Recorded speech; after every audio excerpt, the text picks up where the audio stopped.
नमस्कार दोस्तों, स्वागत है आपका प्रैग्मेटिक इंडियन के आज के सबसे इंपॉर्टेंट करंट अफेयर्स टॉपिक में। तो दोस्तों, आपको पता होगा कि मूडीज इन्वेस्टर्स जो USA based credit rating agency है, उसने हाल ही में अपने एक रिपोर्ट जिसका नाम है decentralised finances and digital assets, उसमें आधार सिस्टम जो दुनिया का सबसे बड़ा बायोमेट्रिक आइडेंटिफिकेशन प्रोग्राम है, उसके रिलायबिलिटी पर क्वेश्चन रेज किया है। आज हम इस वीडियो से यही जानने की कोशिश करेंगे कि मूडीज इन्वेस्टर ने कौन से इश्यूज को रेज किया है, सरकार का इस पर क्या जवाब है, कैसे आधार सिस्टम वेलफेयर स्कीम्स में बेनिफिशियल साबित हो रहा है और जो इश्यूज आधार सिस्टम के बारे में सामने आ रहे हैं कैसे इसका निवारण किया जा सकता है। तो वीडियो को चालू करने से पहले हम इस टॉपिक का एग्जाम पॉइंट ऑफ व्यू क्या रिलेवेंस है, इसे समझने की कोशिश करते हैं। अगर मैं प्रिलिमिनरी एग्जाम की बात करूं तो सबसे इंपॉर्टेंट टॉपिक है क्रेडिट रेटिंग एजेंसीज क्या होती है। और जैसे कि आप स्क्रीन पे देख रहे हैं, यूपीएससी पहले भी इस टॉपिक के ऊपर क्वेश्चन फ्रेम कर चुकी है। अगर आपको इसके बारे में डिटेल जानकारी चाहिए तो कमेंट बॉक्स में जरूर बताना, मैं सेपरेट वीडियो में इसके बारे में डिस्कस करूंगा। इसके बाद सेंट्रलाइज्ड आइडेंटिटी और डिसेंट्रलाइज्ड आइडेंटिटी यानी कि सीआईडी और डीआईडी के ऊपर भी हम वन लाइनर क्वेश्चन को एक्सपेक्ट कर सकते हैं। अब अगर मैं मेंस एग्जाम के बारे में बात करूं तो जीएस2 में welfare schemes for vulnerable sections of population के तहत क्वेश्चन आने के चांसेस ज्यादा है। फॉर एग्जाम्पल हम ये देखते हैं कि यूपीएससी ने 2022 के मेंस एग्जाम में कैसे क्वेश्चन पूछा था। Reforming the government delivery system through direct benefit transfer scheme is a progressive step, but it has its limitations too. Comment. अगर हम इस क्वेश्चन के स्ट्रक्चर को एज इट इज रखते हैं तो आधार स्कीम एंड इट्स इश्यूज के ऊपर भी ऐसे ही क्वेश्चन को फ्रेम किया जा सकता है। तो चलो दोस्तों, विदाउट वेस्टिंग मोर टाइम चालू करते हैं आज के करंट अफेयर सिंप्लीफाइड को। तो अब सवाल यह है कि मूडीज इन्वेस्टर ने आधार सिस्टम को कैसे पॉइंट आउट किया है। सबसे पहले मूडीज ने आधार के बायोमेट्रिक रिलायबिलिटी के ऊपर ही क्वेश्चन मार्क पुट किया है। मूडीज का यह मानना है कि जो मैनुअल लेबरर्स और डेली वेज वर्कर्स है जो हॉट एंड ह्यूमिड क्लाइमेट में काम करते हैं, उनका जो फिंगरप्रिंट है वो काम के नेचर और क्लाइमेटिक कंडीशन के चलते ब्लर होता है, जिससे सर्विस डिनायल का प्रॉब्लम सामने आता है। दूसरा मुद्दा यह है कि क्या सेंट्रलाइज्ड आइडेंटिटी यानी सीआईडी जिसके ऊपर ये पूरा आधार सिस्टम बेस्ड है, क्या ये ट्रस्टवर्दी है।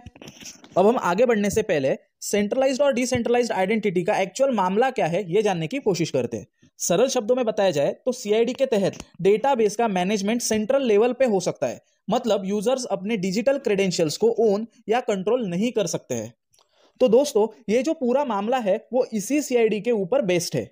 तो जैसे कि आपको पता है कि सीआईडी में डेटाबेस का मैनेजमेंट सेंट्रल लेवल पे होता है और यूजर के पास उसका कोई भी कंट्रोल नहीं होता है, तो चांसेस बढ़ते हैं कि without consent of users third party को डेटा शेयर किया जा सकता है और इसका गलत इस्तेमाल भी हो सकता है।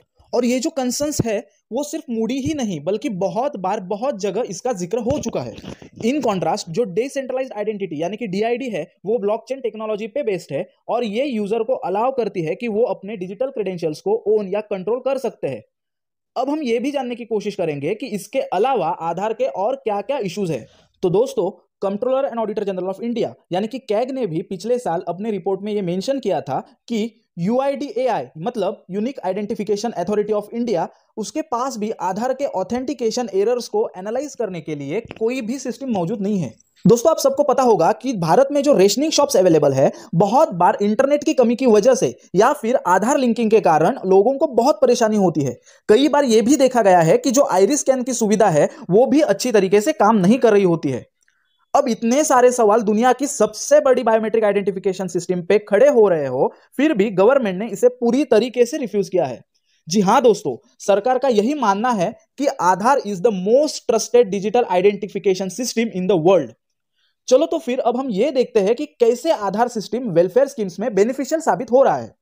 आधार एक यूनिक आइडेंटिफिकेशन नंबर है जो यूआईडीएआई की तरफ से सारे इंडियन रेसिडेंट्स को दिया जाता है।